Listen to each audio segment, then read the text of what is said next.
Da trat, wie es schien, die Ruhr vor mich hin, von den Jahren gebeugt, die Schläfen mit einem Pappelzweig umkränzt. Ich bin Friedrich, ich arbeite in der Papierfabrik Meißner am Stadtrand von Jülich an einem Mühlengraben, der hier an der Ruhr vorbeifließt.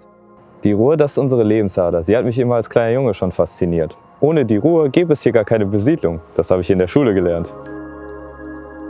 Die Ruhr liefert Brauchwasser, nimmt Abwasser auf, versorgt die Fabriken mit Wasserkraft, speist den Festungsgraben und ist überhaupt die Grundlage der Jülicher Industrie. Nicht alleine, aber mit Hilfe von Bächen und Mühlengräben, Mühlenteichen wie wir sie nennen. Strategisch ist unsere Stadt eingebettet in ein Geflecht von Wasserläufen. Die Mühlenteiche trieben ursprünglich Getreide- und Ölmühlen an. Seit 100 Jahren jedoch dienen sie der Produktion von Papier.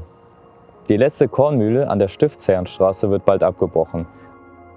An den Teichen liegen heute außer der Papierfabrik auch eine Lederfabrik und unsere Zuckerfabrik. Zucker aus Rüben, die bei uns in der fruchtbaren Börde besonders gut wachsen. Die Ruhr ist aber auch echt dreckig, schon weit vor Jülich aus den Abwässern von Düren und Stollberg über die Inde. Eine trübe, ungemein schmutzige, ölig dahinkriechende Abwasserbrühe. Das Schwimmen müsste eigentlich verboten werden. Aber wir Jülicher geben nicht auf. Unser Herr Bürgermeister hat die Ruhr noch einmal in ihrem Bett festzurren lassen. Jetzt ist die Stadt noch besser vor Hochwasser geschützt. Auf dem Damm über dem Fluss setzt sich die Promenade fort.